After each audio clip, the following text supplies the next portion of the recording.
everyone, it's Sherry Carroll with SimonsStamp.com, here to show you a couple of the storage and care tips for your Gelli Plate. First of all, the Gelli Plate comes in a clamshell container, and you will want to hang on to this to store it every time, and it just unsnaps. And inside you'll find a little instruction sheet booklet and your Gelli Plate. So hang on to this, keep it clean. It's a great storage case for when you need it later. The instruction booklet does have some cleaning and care tips to it, but I thought you might want to see how I do them myself. And on the back side it shows you how to actually use your Gelli Plate. The first thing you'll notice about your Gelli Plate is it has these protective sheets, and again you want to keep these clean and free of lint and dust. So when you go to use your Gelli Plate, you go ahead and just slide those off, and I return mine to the clamshell case so that they will stay clean. And if they do get dirty or dusty, you can go ahead and clean them off with a Windex or other type of cleaner. So I just keep everything together in my case until I'm ready to use it again. So here's the Gelli Plate, and I put it on a nice clean surface to get it started. So my Gelli Plate looks somewhat clean, and the first thing I'll use to clean it off is water. And so I'll go ahead and show you, just spray it with water. I like to move it around with my fingers and see if I can work that water into any of the porous areas of the Gelli Plate and around the edges. And once I have that kind of wiped down, I'll go ahead and use a paper towel and wipe the Gelli Plate and blot it dry. I wipe off the surface, and I'll go ahead and flip it over and get any of the other excess water. As the water sits on there, it will create your Gelli Plate to be a little bit foggy, so you do want to blot that up.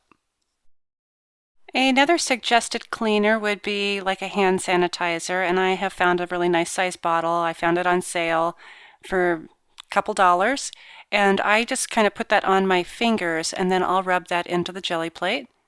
You don't have to do all these steps at once or at the same time. You can just choose one or the other.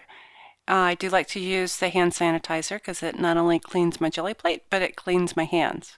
So I just like to rub that in, and again I'll grab a paper towel once I have that really well rubbed in, and I'll wipe down the Gelli Plate.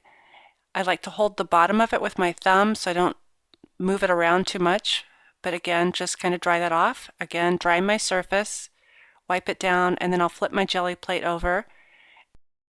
I'll go back in with my water and clean up any of the hand sanitizer since it does contain alcohol.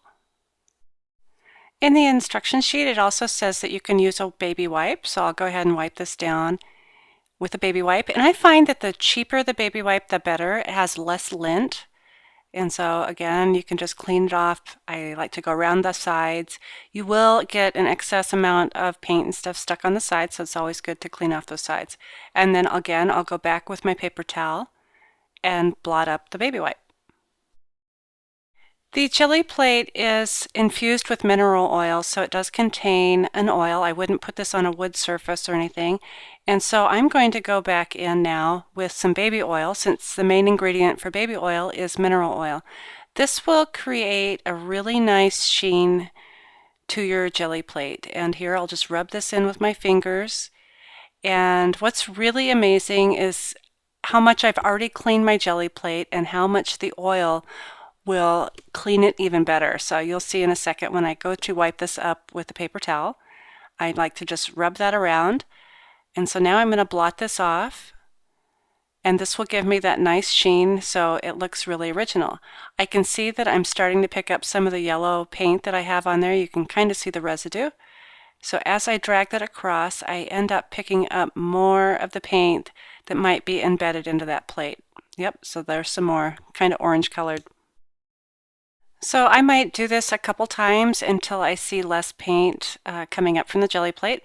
And as you can see, it's starting to look a lot clearer right now from when I first started. So I think that the baby oil or mineral oil really cleans the Gelli Plate really well.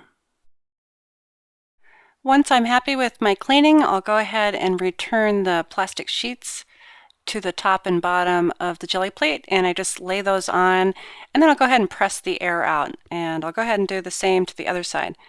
When I return this back to the case, I will make sure that I will store this in a drawer on a shelf so that it sits flat. You don't want to stand this up. So I return everything just like it was brand new. So this is my quick tip on how to store and care for your Gelli Plate.